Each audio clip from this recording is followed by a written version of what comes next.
Hey everyone, it's Allie, and today I want to make a video that a lot of people have been asking me to make. If you don't know much about me, I come from Path of Exile, and I do a lot of videos on the economy of Path of Exile, both in terms of money making guides and things that you could potentially do at any given time to make a lot of money. Because of this, people have been asking me, Allie, what is your opinion on Last Epoch's economy, and where do you think the money is going to be for the start of the game? Because of all this, I decided to make a video on this where I'm going to give you my thoughts on how I think the economy is going to be shaped for at least the first few days this season, and I do plan to make follow-up videos this and follow-up farming guides to everything that we discuss here and more as the season matures. Before we go any further, I do want to stress to you, while I might have a lot of experience in this game and I might have a pretty decent intuition on what I believe is going to be worth a lot of money, there are chances that some of this can flop simply due to the economy very heavily being based on what is currently popular. In Path of Exile, this is very much true to where items can potentially 10x in value if a build comes out for that item and a lot of people want to play it, or items could potentially lose over half their value from season to season simply due to the builds that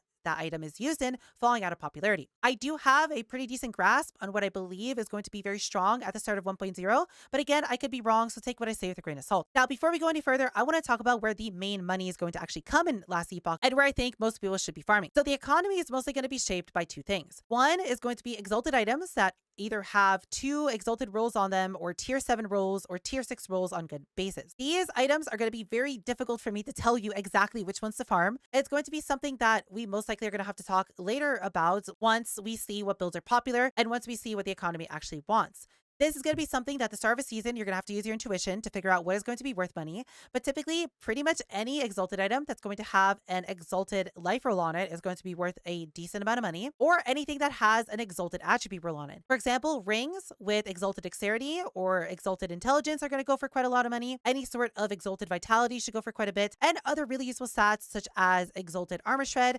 exalted melee damage on a weapon, or any sort of other just default stats that is just immediately going to be appealing to a lot of builds. Another thing that's going to matter, which is going to be very difficult to tell you how this is going to exactly change the pricing, is going to be forging potential on items. For example, if you take an exalted intelligence ring with 20 forging potential and a exalted intelligence ring with 60 forging potential, that 60 forging potential ring is going to be worth easily a few extra times more than the one with 20 on it. At the start, what I'd recommend for exalted items is just look at everything, think if that's a good item, and if you think it's decent, try to put it up on the auction house, see if it sells, see if it's worth anything, and slowly build an internal database yourself in your head on what is worth and what isn't worth. But again, I'll have a follow-up video on this specific topic because it's difficult to actually cover without us actually seeing the game. Now, the other thing that I think will make a lot of money, and I know is basically going to be a guaranteed good money maker, is the farm specific monolith areas. Now, each monolith area is going to have its own unique boss, and those bosses are going to have their own unique drops. Some of these drops are going to be pretty rare, and they're going to be worth quite a lot of money, either due to their rarity or due to the fact that there's going to be quite a lot of demand on them due to the items being very popular in builds. And finally,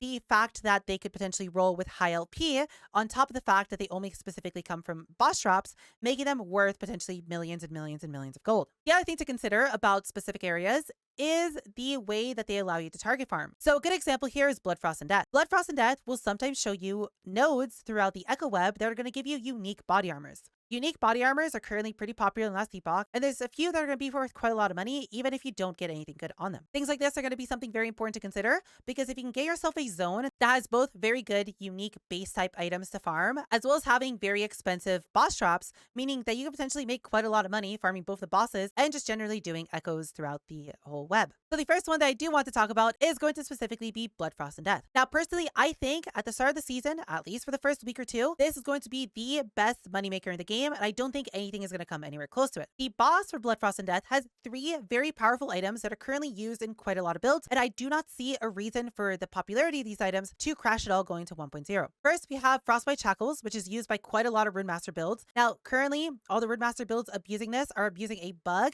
but even post-nerf, which this is guaranteed to be nerfed pre 1.0, these gloves are still going to be very strong as the Runemasters are still going to want them, keeping their price very high. The other item we have is Lich's Scorn. This is a very powerful in-stacking single minion playstyle offhand. It's going to be very popular for Cold Archmage. Cold Archmage is looking to be somewhat popular, and the fact that this item is going to be pretty rare is going to keep its price very high. The last item, which is going to be the real kicker of why you want to farm the boss, is going to be Last Epoch of Living. Last Epoch of Living is required for you to play low life and is a part of a 2-part combo with Exsanguinous. The thing about Last Epoch of Living is the low life rolls on him, both the health loss and the missing health is word, have a roll between 11 to 15, meaning that The difference between a 11-11 Last Steps of Living and a 15-15 Last Steps of Living should be pretty big, especially considering that Last Steps of Living only have a 50% chance to drop, and you can only fight the boss maybe around every 20 minutes or so if you are rushing through the monolith as fast as possible. Not only that, but Last Steps of Living is going to have a pretty decent chance at LP, with it having a 1% chance for 2 LP Last Steps of Living dropping, meaning that if you get yourself a 15-15 Last Steps of Living with 2 LP on it, it could potentially be worth tens of millions of gold to the right buyer. Because of all this, and because Last Steps of Living specifically allows you to target farm chest plates, where we have 3 very powerful chest plates that are going to be worth quite a lot of money. Exsanguinous, which is required for low life. You need both Last Steps of Living and Exsanguinous to play low life. You cannot have one without the other. And with it being fairly rare, on top of there being the Falcon, which is the most likely item to drop as 4 LP, and because it has such a high likelihood of it being 4 LP, if you are playing a build that doesn't have any specific unique chest plate that it requires, you can potentially get yourself a 4 LP Falcon and then just have a free 15% movement speed from the unique effects that it offers. That this item, even with 3 LP, when 3 LP is very common at a 4% chance to happen, will be worth millions of gold, with a 4 LP item being potentially worth tens of millions of gold. And lastly, we have Aaron's Will, which is the single rarest global unique chestplate in the game. And while bone golems aren't too popular currently, this will still be worth quite a lot of money, simply due to the fact that its rarity is going to be so high. The players who are going to be playing Bone Golem are going to most likely pay a pretty penny for it, especially if you somehow luck out and get yourself a 1 or 2 LP version of it. I think that Blood, Frost, and Death is going to most likely be by far the best zone for everyone to actually farm in. That is actually not the only zone that's going to be worth a lot of money. The other one to consider here is going to be Stolen Lance. Stolen Lance is really cracked, and every single item from the boss is going to be worth a lot of money. The first thing to mention is going to be the Shattered Lance set. We have the Fragments and we have the Shard. Both of these items are going to be required, as this is one of the most powerful sets in the game, and it's one of the best ways to scale Primalist. The special thing about the Lance set is that their 2 set gives them 15% melee cold damage per 10 health regen, effectively making this a must-have for any sort of health regen stacker, which not only allows you to hit for hundreds of thousands with swipe, but at the same time, because you're stacking so much health regen, you are going to have thousands and thousands of health regen per second, keeping you very tanky. Now, these items are going to have a 50% drop rate, meaning they're not going to be too expensive, especially after a few days, but because they have a health regen roll on it, and because that health regen roll really matters, potentially finding yourself a well-rolled fragment piece is going to be worth a lot of money. Because they're set items, they're never going to have LP, so there's no potentially getting 4 LP versions of them, so they will lose their value very quickly as we push further into the season. Now, the next item to talk about is basically the single most popular item in the game, Throne of Ambition. This is used in every single fire and cold build base in the game that can actually use it, and I would say probably hovers around a 15 to 20% use case across all builds in Last Epoch. This item is going to be very rare, and it doesn't have any rolls on it or any LP, but due to its pure strength and due to its popularity, for the first few days of the season, this is going to hold a lot of value. The final thing to mention that is going to drop in the boss is going to be Wings of Argentinus. Now, this chestplate is going to be very, very rare, and you're not going to see this very often, but if you do get yourself one, it's going to be worth a lot of money. Wings is pretty much the only way for quite a lot of builds and a lot of build archetypes to get haste, as it gives you 20% haste for 1 second on hit, which is a very good stat to have for the movement speed it provides, but at the same time, it also gives you 20% less damage taken while moving. There's quite a few builds that will really want this, and it makes a lot of sense for them, so getting yourself one of these will be worth quite a lot of money, as this should hold its value for a decent portion of the season. Not only that, but Stolen Lands is also going to have some very powerful exclusive echo rewards. In Stolen Lands, we can specifically farm unique wands, catalysts, staffs, and scepters, and there are 2 very specific ones that are going to hold very high value. First off is Wrong Warp. Wrong Warp is currently very popular in a lot of acolytes and a lot of mage builds, and due to the popularity of Runemaster and the fact that they can utilize Wrong Warp so well, it's going to hold a very high value, especially due to it having an 80% reroll chance, meaning that it's going to be very rare as it is, and the fact that the most important thing about it is the CDR on both Teleport and Transplant. Since it has a roll of 35 to 55, getting yourself a anywhere close to 55% CDR Wrong Warp is going to go for a lot of money, and is going to keep its value for the majority of the season. Lastly, if you were to somehow get yourself a 1 or 2 LP version of it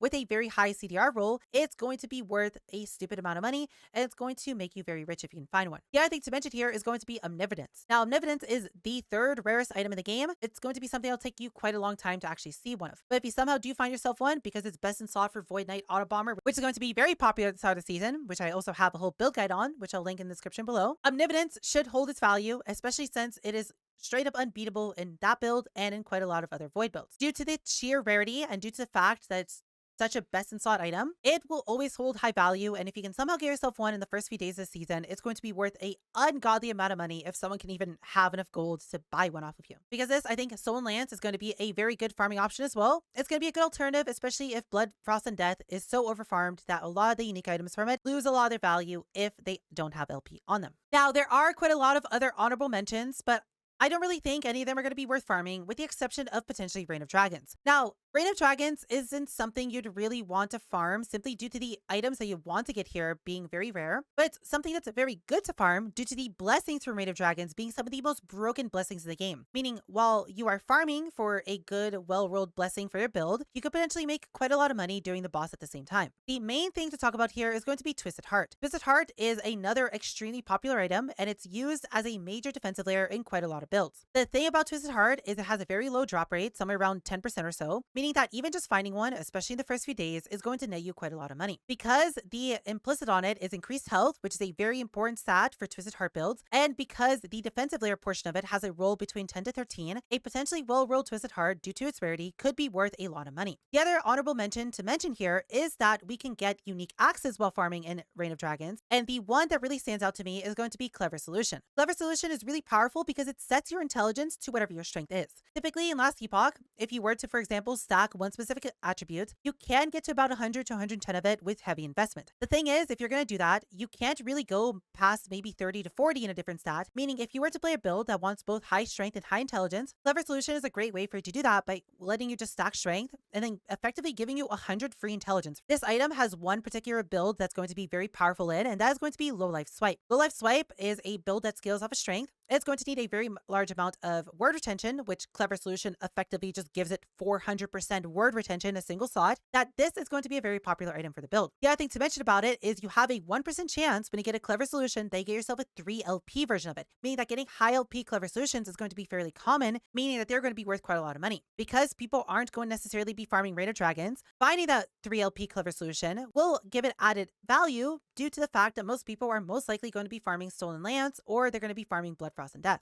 The final thing that I want to mention here in terms of money is going to be something for the more advanced players. What I want to talk about is going to be Temporal Sanctum. Temporal Sanctum is one of the 3 dungeons of the game, and the main challenge of it is going to be specifically Julia. Now, Julia on difficulty 1, 2, and 3 is not necessarily a difficult fight, and you could potentially farm tier 3 Julia for Jeweler's Accession, which is a minion-based pair of gloves that goes for quite a lot of money, and it's going to hold a lot of value as most minion builds are going to want to use it due to it giving all the stats of it over to your minion as well, and always rolling with 1 LP, allowing you to put something like Armor Shred on your minions. But the real kicker here is going to specifically be Vessel of Strife. Now, Vessel of Strife is a 7% drop rate item off of tier 4 Julia only. Tier 4 Julia is not easy by any means. It's a boss that requires a lot of gear, and it's a boss that requires you to play perfectly, and if you don't, especially in the first few days of the season, if you attempt to farm this, she's just going to one-shot you. Tier 4 Julia and getting Vessels of Strife is going to be something that, if you're really good at bossing, is going to be probably the best way for you to make money. Not only is Julia and Temporal Sanctum locked behind Temporal Sanctum keys, which are somewhat rare, the fact it's only a 7% drop rate, and the fact that Julia is going to be so difficult that it's very easy for you to break the fight,